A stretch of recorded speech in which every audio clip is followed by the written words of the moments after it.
ॐ भूर्भुवः स्वः तत्सवितुर्वरेण्यं भर्गो देवस्य धीमहि धियो यो नः प्रचोदयात् ॐ शान्ति शान्ति शान्तिः Namaste, my dear friends. I am going to give you a very wonderful video. In this video, Maharshi Ramana's disciple A. Devraj Mudaliar has collected various spiritual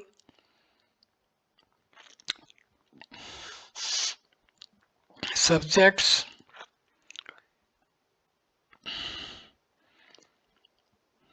of Maharshi Ramana. The first topic discussed by A. Mudaliar based on Maharshi Ramana's teachings is happiness. All beings desire happiness always, happiness without a tinge of sorrow. At the same time, everybody loves himself best. The cause for love is only happiness, so that happiness must lie within oneself. Further, that happiness is daily experienced by everyone in sleep when there is no mind. To attain that natural happiness, one must know oneself. For that self inquiry, who am I, is the chief means. Happiness is the nature of the self, they are not different. The only happiness there is of the self, that is the truth. There is no happiness in worldly objects. Because of our ignorance, we imagine we derive happiness from them. If a man generally imagines his happiness is due to external causes, it is reasonable to conclude that his happiness must increase with the increase of possessions and diminished in proportion to their diminution. Diminution. Therefore, if he is devoid of possessions, his happiness should be nil. What, however, is the real experience of man? Does it confirm this view? In deep sleep, the man is devoid of all possessions, including his own body. Instead of being unhappy, he is quite happy. Everyone desires to sleep soundly. The conclusion, therefore, is that happiness is inherent in man and is not due to external causes. One must realize his self in order to open the store of unalloyed happiness. There is a story in Panchadasi which illustrates that our pains and pleasures are not due to facts but to our concepts. Two young men of a village went on a pilgrimage to North India. One of them died there, but the other, having picked up some job, decided to return to his village only after some time. Meanwhile, he came across a wandering pilgrim and sent word through him to his village about himself and his dead friend. The pilgrim conveyed the news and in doing so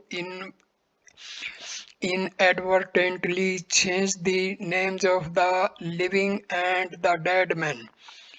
The result was that the dead man's people were rejoicing that he was doing well, and the living man's people were in grief that he was dead.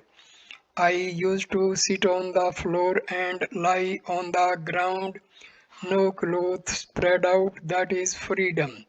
The sofa is a bondage. It is jail for me. I am not allowed to sit where and how I please. Is it not bondage? One must be free to do as one pleases and should not be served by others. No want is the greatest bliss. It can be realized only by experience. Even an emperor is no match for a man with no wants.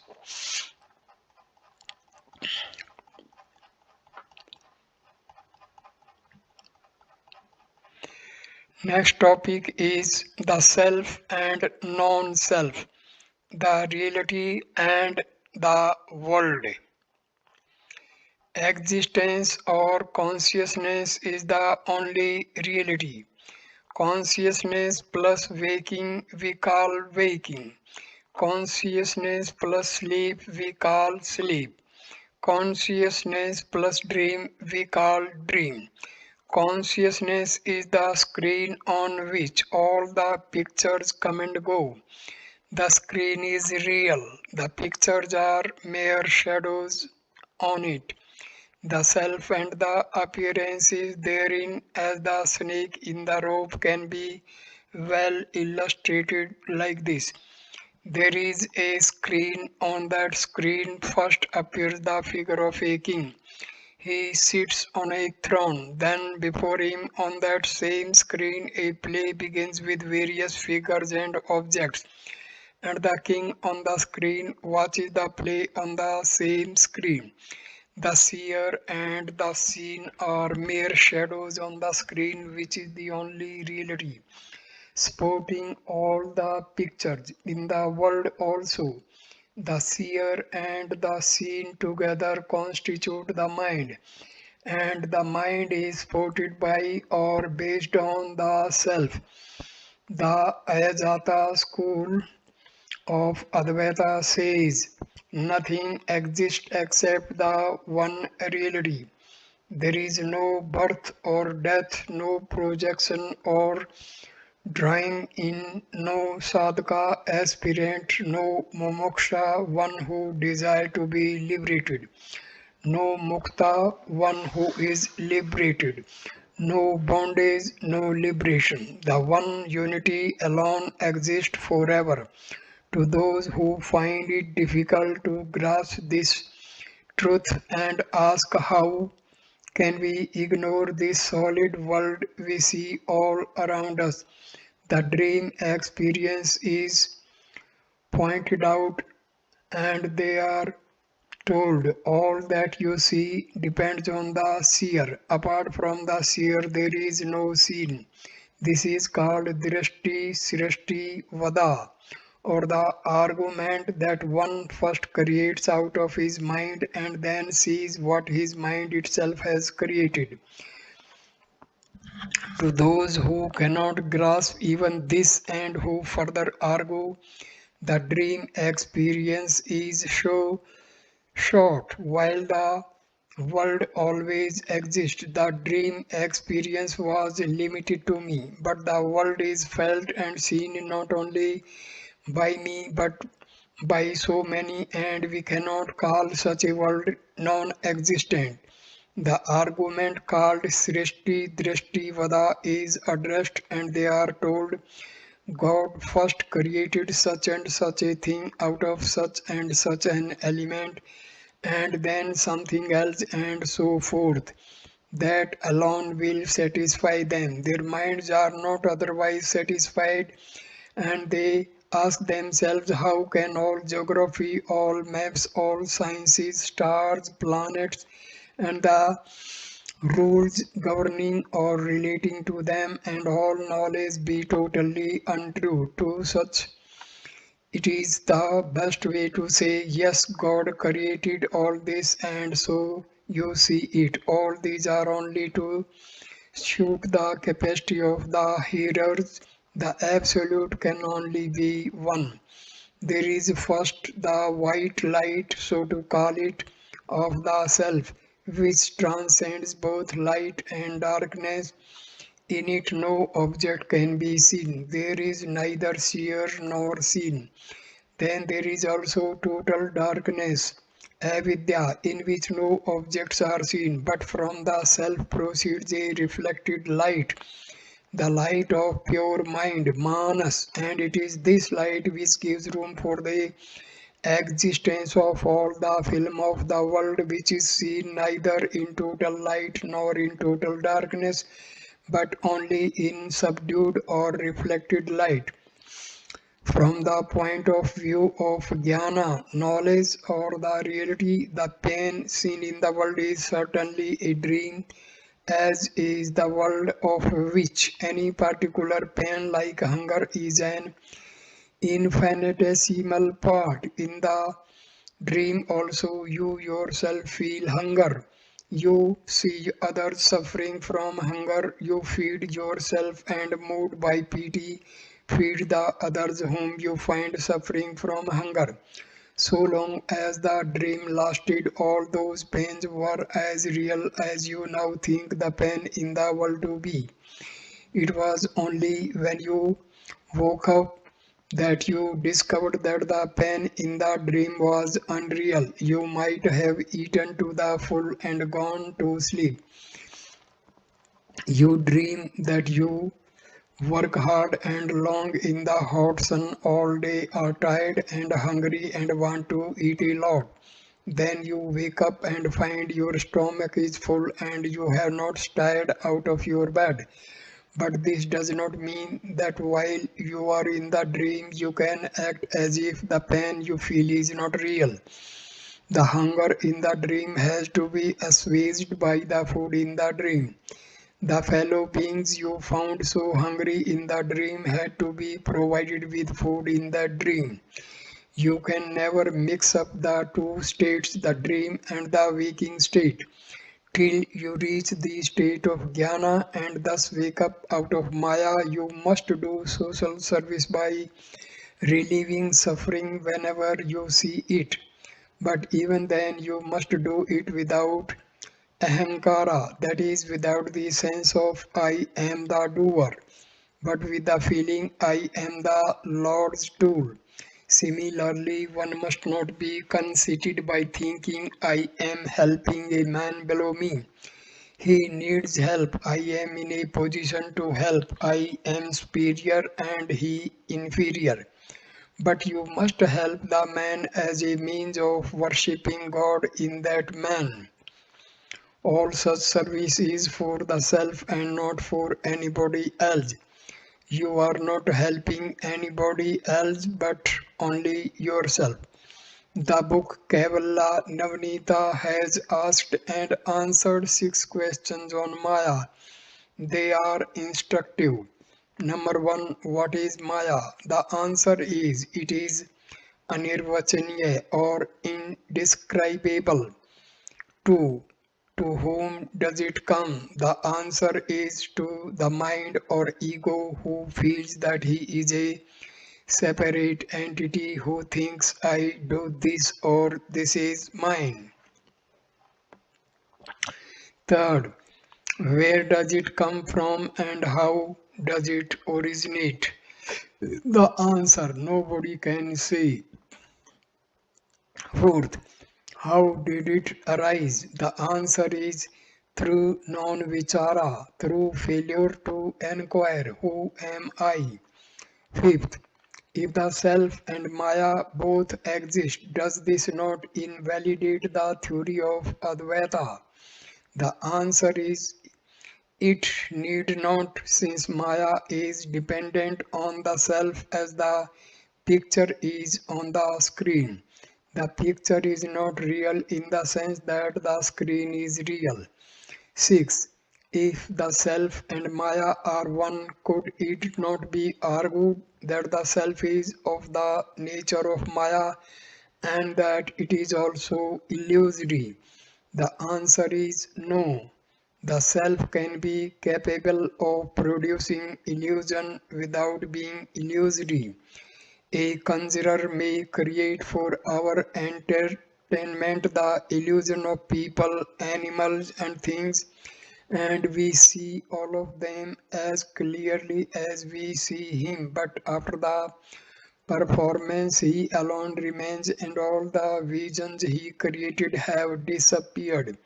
He is not a part of the vision but solid and real. The books use the following illustration to help explain creation. The self is like the canvas for a painting. First, a paste is smeared over it to close the small holes that are in the canvas. This paste can be compared to the Antaryami, indweller in all creation. Then the artist makes an outline on the canvas. This can be compared to the Sukshma Srira, subtle body of all creatures. For instance, the light and sound, Bindu and Nada, out of which all things arise. Within this outline, the artist paints his picture with colors, etc., and this can be compared to the gross forms that constitute the world. Vedanta says that the cosmos springs into view simultaneously with the seer. There is no creation by stages or steps. It is similar to the creation in dream where the experiencer and objects of experience come into existence at the same time.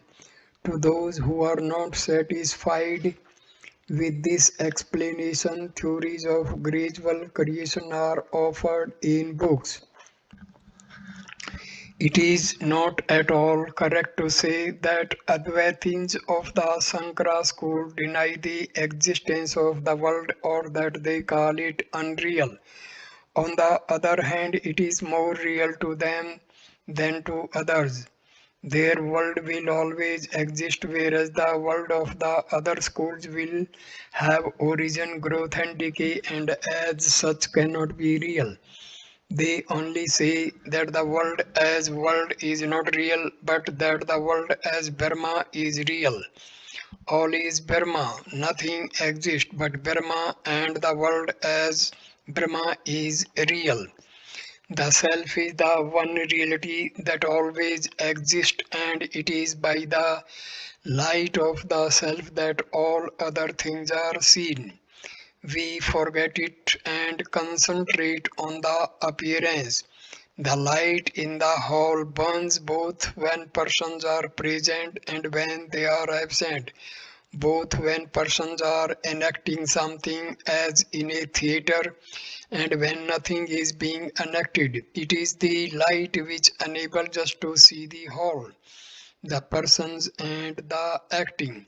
We are so engrossed with the objects or appearances revealed by the light that we pay no attention to the light in the waking or dream state in which things appear, and in sleep state in which we see nothing. There is always the light of consciousness or self, like the hall lamp which is always burning.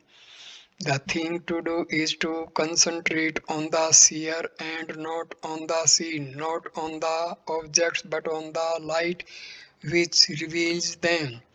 Questions about the reality of the world and about the existence of pain or evil in the world will all cease when you inquire who am I and find out the seer. Without a seer, the world and the evils thereof alleged do not exist. The world is of the form of the five categories of sense objects and nothing else. These five kinds of objects are sensed by the five senses, as all are perceived by the mind through these five senses. The world is nothing but the mind. Is there a world apart from the mind? Though the world and consciousness emerge and disappear together, the world shines or is perceived only through consciousness. That source wherein both these arise and disappear and which itself neither appears nor disappears, is the perfect reality. If the mind, the source of all knowledge and activity, subsides, the vision of the world will cease, just as knowledge of the real rope does not dawn till the fancied notion of the serpent disappears.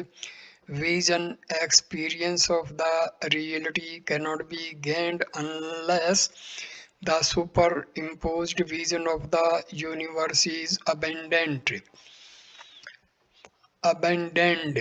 That which really exists is only the self, the world, Jiva, individual self, and Isvara, God, are mental creations, like the appearance of silver in mother of pearl.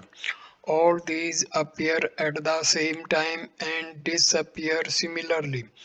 The self alone is the world, the ego, and Isvara. To the Jnani, it is immaterial whether the world appears or not. Whether it appears or not, his attention is always on the self. Take the letters and the paper on which they are printed.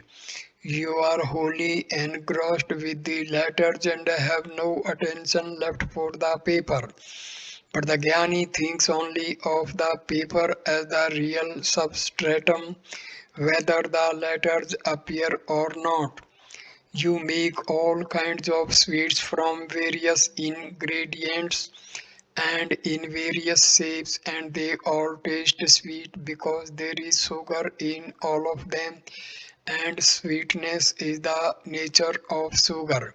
In the same way, all experiences and the absence of them contain the illumination which is the nature of the self. Without the self, they cannot be experienced.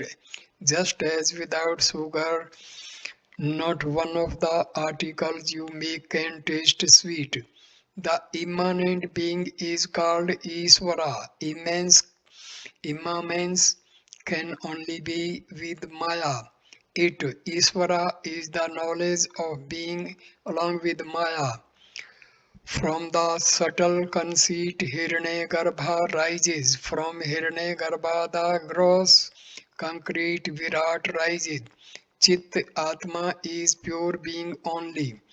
As regards the existence of pain in the world, the wise one explains from his experience that if one withdraws within the self, there is an end of all pain.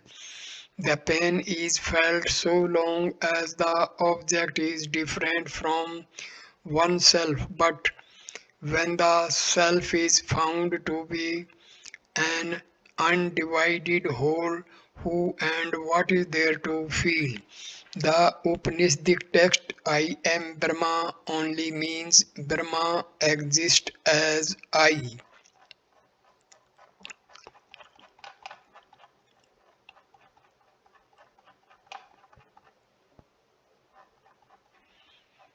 Third topic is mind. Mind is a wonderful force inherent in the self. That which rises in this body as I is the mind. When the subtle mind emerges through the brain and the senses, the gross names and forms are cognized.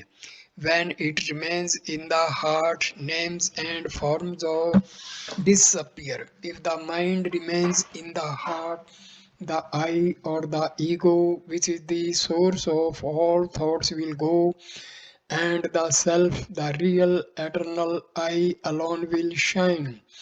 Where there is not the slightest trace of the ego, there is the self. Mind and breath have the same source.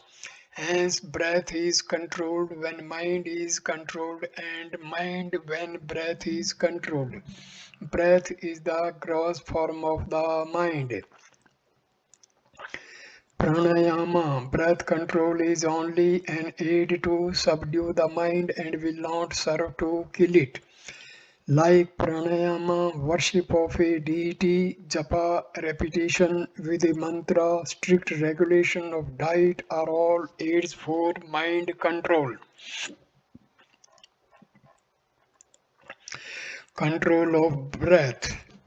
Pranayama may be internal or external. The internal is as follows. Naham, the idea I am not the body, is Rechaka. Exhalation. Koham, who am I, is Puraka. Inhalation. Soham, I am he, is Kumbhaka. Retention of breath. Doing this, the breath becomes automatically controlled. External pranayama is for one not endowed with the strength to control the mind. There is no way so sure as control of mind. Pranayama need not be exactly as prescribed in Hatha Yoga. If engaged in japa, dhyana, meditation, bhakti, etc., just a little control of breath will suffice to control the mind. The mind is the rider and the breath the horse. Pranayama is a check on the horse. By that check, the rider is checked. Pranayama may be done just a little. To watch the breath is one way of doing it. The mind is drawn away from other activities by being engaged in watching the breath. That controls the breath, and the mind in its turn is also controlled. If Rechka and Porka are found difficult to practice, retention of breath alone for a short while may be practiced while in japa, dhyana, etc. That too will yield good results. There is no other way of controlling the mind except as prescribed in the books like the Gita. Drawing in the mind as often as it strays or goes outward and fixing it in the self.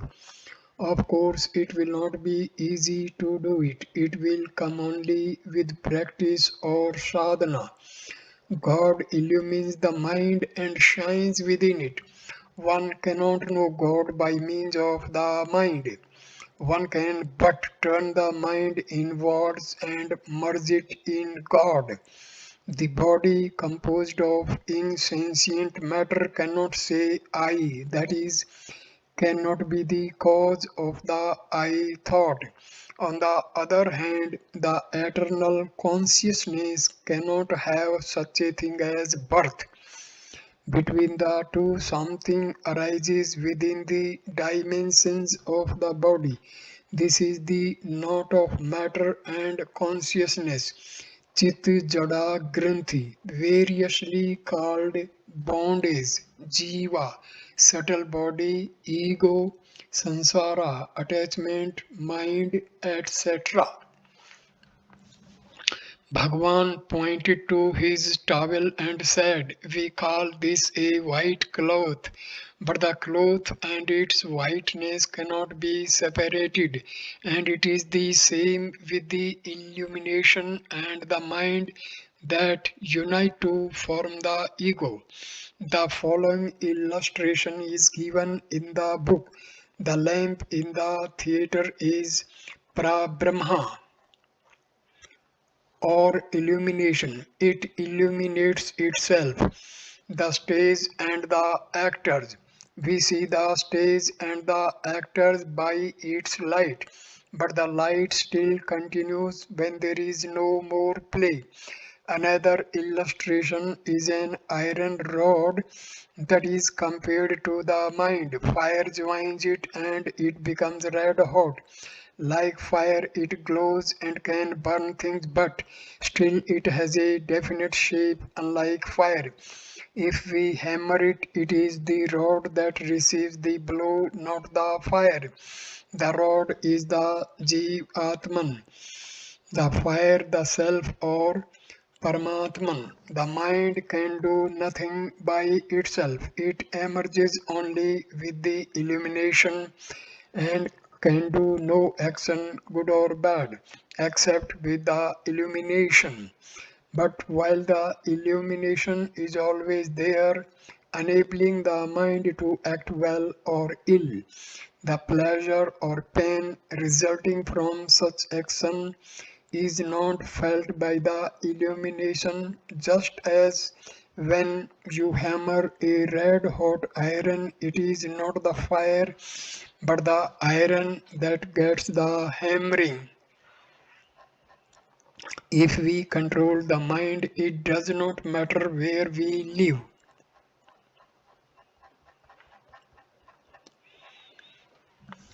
Fourth topic is who am I? Enquiry. For all thoughts, the source is the I thought. The mind will merge only by self enquiry. Who am I? The thought, who am I, will destroy all other thoughts and finally kill itself also. If other thoughts arise without trying to complete them, one must inquire to whom did this thought arise? What does it matter how many thoughts arise? As each thought arises, one must be watchful and ask to whom is this thought occurring. The answer will be to me. If you inquire who am I, the mind will return to its source or where it issued from. The thought which arose will also submerge. As you practice like this more and more, the power of the mind to remain at its source is increased. By means of a moderate quantity of sattvic pure food, which is superior to all other rules and regulations of self-discipline, the sattvic or pure quality of the mind will grow and self-inquiry will be helped. Though ancient and timeless sense attachments in the shape of vasanas, subtle tendencies may rise countless like the waves of the sea. They will all be destroyed as dhyana progresses, without giving any room for doubt whether it would at all be possible to eradicate all those vasanas and be the self alone. One must take hold ceaselessly of dhyana of the self, however great a sinner one may be. Instead of lamenting, I am a great sinner, how can I make any progress? One must completely forget the fact of the being a sinner and earnestly pursue meditation of self. He is then sure to succeed. If the ego is present, all else will also exist. If it is absent, all else will also vanish. As ego is all this, to inquire what this ego is to give up all attachment. Controlling speech and breath and diving deep within oneself as a man dives into water to recover something that has fallen there, and one must find out the source whence the ego rises by means of keen insight.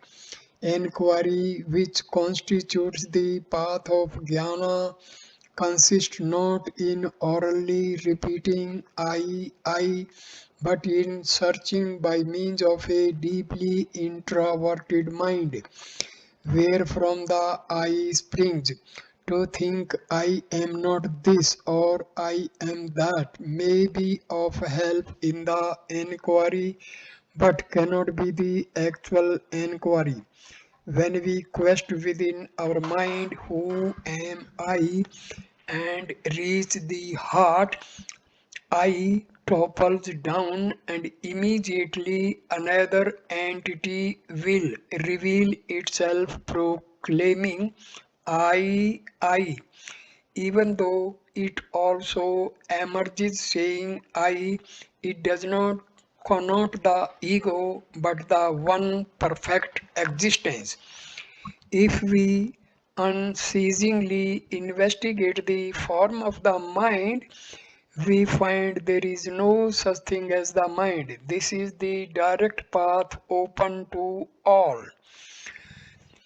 Thoughts alone constitute the mind, and for all thoughts, the base or source is the I thought. I is the mind. If we go inward, questing for the source of the I topples down. This is the jnana inquiry, where the I emerges, another entity emerges as I of its own accord. That is the perfect self.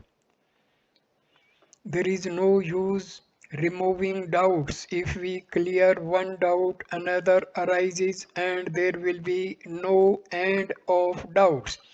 All doubts will cease only when the doubter and his source have been found. Seek for the source of the doubter, and you find he is really non existent. Doubter ceasing, doubts will cease. Reality being yourself, there is nothing for you to realize. All regard the unreal as real. What is required is that you give up regarding the unreal as real. The object of all meditation, dhyana or japa, is only that to give up all thoughts regarding the non-self, to give up many thoughts and to hold on to one thought. The object of all sadhana is to make the mind one-pointed, to concentrate it one thought and thus exclude our many thoughts. If we do this, eventually even the one thought will go and the mind will get extinguished in its source. When we inquire within, who am I? The I investigated is the ego. It is that which makes vichara inquiry also. The self has no vichara. That which makes the inquiry is the ego. The I about which the inquiry is made is also the ego. As the result of the inquiry, the ego ceases to exist and only the self is found to exist. What is the best way of killing the ego? To each person, that way is best which appears easiest or appeals the most. All the ways are equally good, as they lead to the same goal, which is the merging of the ego in the self. What is bhakta calls surrender. The man who does vichara calls jnana. Both are trying to take the ego back to the source from which it sprang and make it merge there. To ask the mind to kill itself is like making the thief the policeman. He will go with you and pretend to catch the thief, but nothing will be gained. So you must turn inward and see from whence the mind rises, and then it will cease to exist. Breath and mind arise from the same source, and when one of them is controlled, the other is also controlled. As a matter of fact, in the quest method, which is more correctly whence am I, and not merely who am I, we are not simply trying to eliminate, saying we are not the body nor the senses and so on. to reach what remains as the ultimate reality, but we are trying to find out whence the I thought or the ego arises within us. The method contains within it, though implicitly and not expressly, the watching of the breath. When we watch wherefrom the I thought arises, we are necessarily watching the source of breath also, as the I thought and the breath arise from the same source. Breath control may serve as an aid but can never by itself lead to the goal. While doing it mechanically, take care to be alert in mind and to remember the I thought and the quest for its source. Then you will find that where the breath sinks, there the I thought arises. They sink and arise together. The I thought will also sink along with the breath simultaneously. Another luminous and infinite I will emerge, and it will be continuous and unbroken. That is the goal. It goes by different names: God, Self, Kundalini, Shakti, consciousness, etc.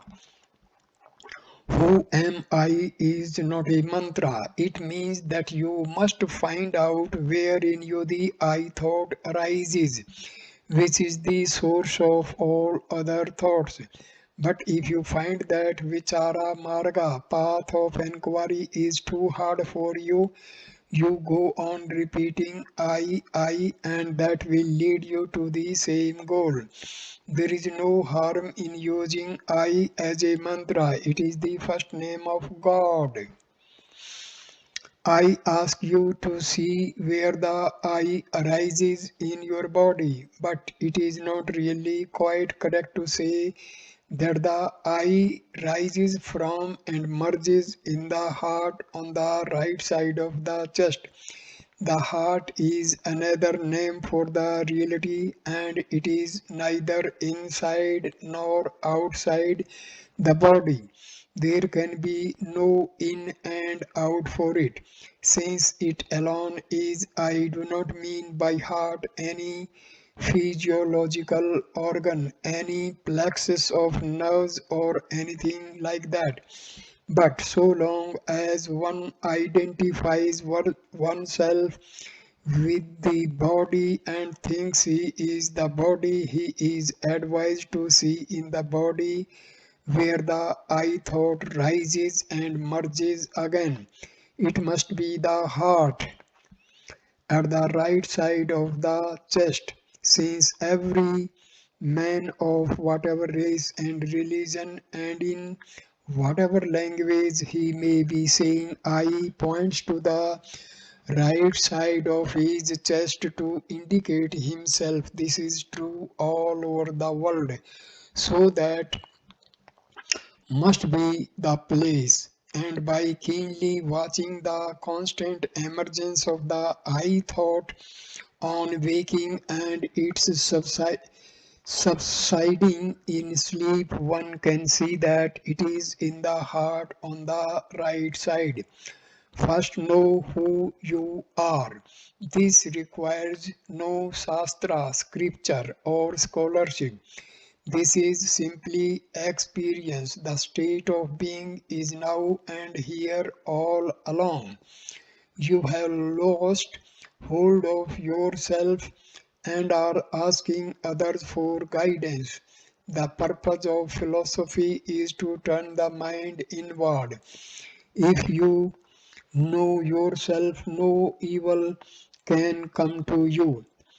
Because you ask me, I have told you this. See Kevalla Navnita. The ego comes and only by holding you the self. Hold yourself and the ego will vanish. Until then, the sage will be happy saying, "There is," and the ignorant will be asking, "Where?" Regulation of life, such as the getting up at a fixed hour, bathing, doing mantra japa, etc. All this is for people who do not feel drawn to self inquiry or are not capable of it. But for those who can practice this method, all rules and disciplines are unnecessary.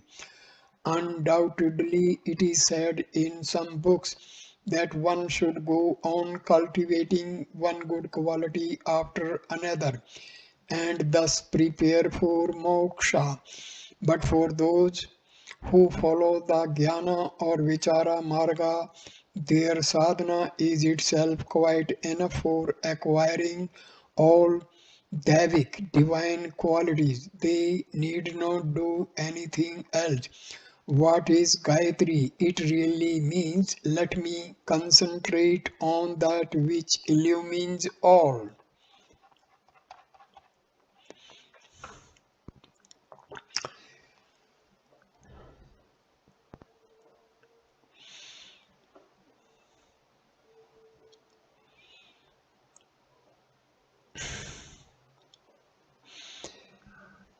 Fifth topic comes surrender. God will bear whatever burdens we put on Him. All things are being carried on by the omnipotent power of a supreme God. Instead of submitting ourselves on to it, why should we always be planning? We should do this or that, knowing that the train carries all the load. Why should we traveling therein suffer by carrying our small bundles on our heads instead of leaving it on the train and being happy? The story of a Astavakra teaches that in order to experience Brahmajnana, all that is necessary is to surrender yourself completely to the Guru, to give up your notion of I and mine. If these are surrendered, what remains is the reality. There are two ways of achieving surrender. One is looking into the source of the I and the merging into that source. The other is feeling I am the helpless myself. God alone is all powerful and except by throwing myself completely on Him, there is no other means of safety for me, and thus gradually developing the conviction that God alone exists and the ego does not count. Both methods lead to the same goal.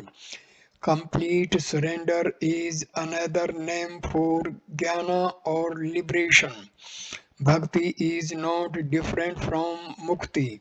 Bhakti is being as the self. One is always that. He realizes it by the means he adopts. What is bhakti? To think of God. That means only one thought prevails to the exclusion of all other thoughts. That thought is of God, which is the self, or it is the self surrendered unto God. When He has taken you up, nothing else will assail you. The absence of thought is bhakti. It is also mukti. Bhakti is jnana mata, that is the mother of jnana. It is asked why all this creation is so full of sorrow and evil. All one can see, all one can say is that it is God's will, which is inscrutable. No motive, no desire, No end to achieve can be attributed to that infinite, all-wise and all-powerful being. God is untouched by activities which take place in His presence. There is no meaning in attributing responsibility and motive to the one before it becomes many. But God's will for the prescribed course of events is a good solution for the vexed question of free will. If the mind is worried over what befalls us or what has been committed or omitted by us, it is wise to give up the sense of responsibility and free will by regarding ourselves as the ordained instruments of all the all-wise and the all-powerful to do and suffer as he pleases. Then he bears all the burdens and gives us peace. A Maharani told Bhagwan, I am blessed with everything that a human being would like to have. Her Highness's voice choked. Controlling herself, she continued slowly, I have all that I want. A human being may want, but I do not have peace of mind. Something prevents it. Probably my destiny. There was silence for a while. Then Bhagwan spoke in his usual sweet manner. All right, you have said what you wished to say. Well, what is destiny? There is no destiny. Surrender and all will be well. Throw all responsibility on God and do not bear the burden yourself. What can destiny do to you then? Devotee, surrender is impossible. Bhagwan, yes, complete surrender is impossible. Partial surrender is certainly possible for all. In course of time, that will lead to complete surrender. Well, if surrender is impossible, what can be done? There is no peace of mind. You are helpless to bring it about. It can be done only by surrender. Devotee, partial surrender, well, can it undo destiny? Bhagwan, oh yes, it can. Devotee, is not destiny due to past karma? Bhagwan, if one has surrendered to God, God will look to it. Devotee, that being God's dispensation, how does God undo it? Bhagwan, all are in him only. To a devotee who was praying that she should have more frequent visions of Shiva, Bhagwan said, surrender to him and abide by his will. Whether he appears or disappears, await his pleasure. If you ask him to do as you like, it is not surrender, but command to God. You cannot have him obey you and yet think you have surrendered. He knows what is best and when and how to do it. His is the burden. You have no longer any cares. All your cares are His. Such is surrender. That is bhakti.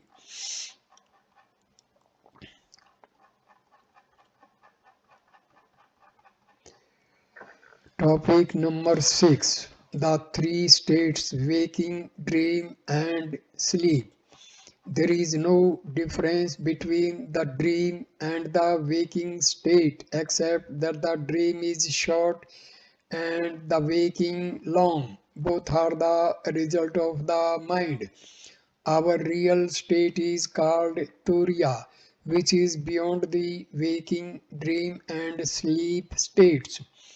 The self alone exists and remains as it is. The three states owe their existence to avichara, non-enquiry, and enquiry puts an end to them.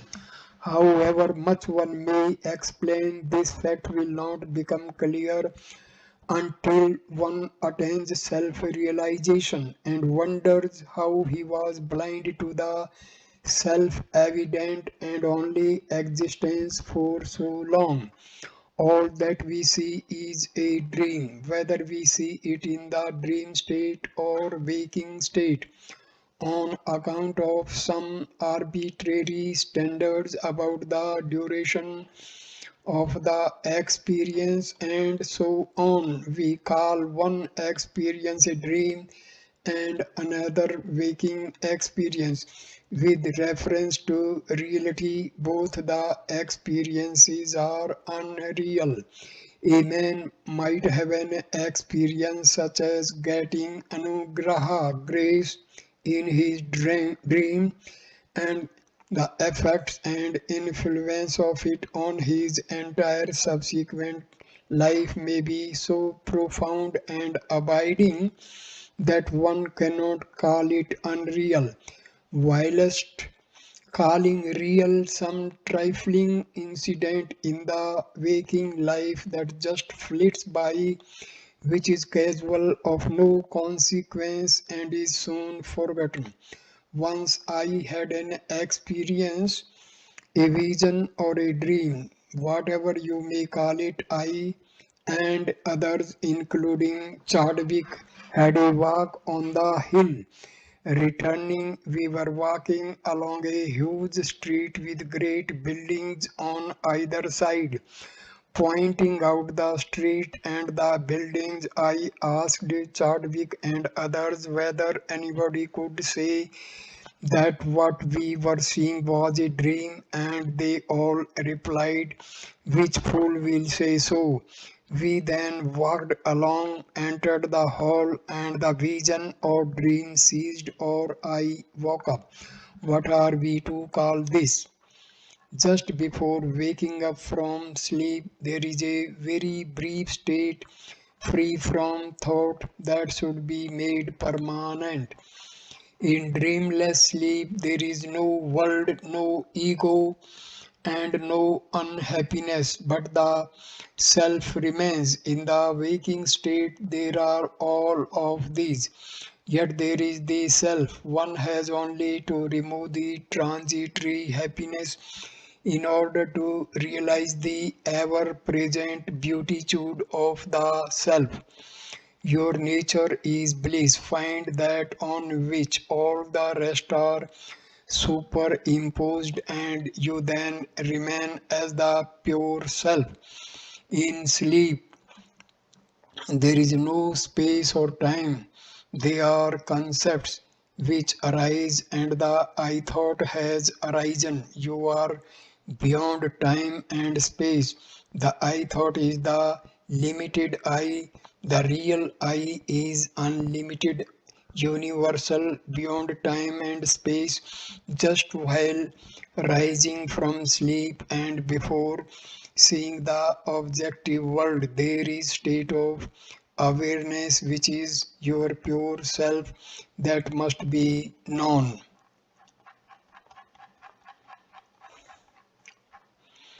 So at this point I complete this video. Next video number 2 on this topics, I will start with topic number 7, grace and grow. Very, very important. Thank you for watching this video. Namaskar, my dear friend. Thank you.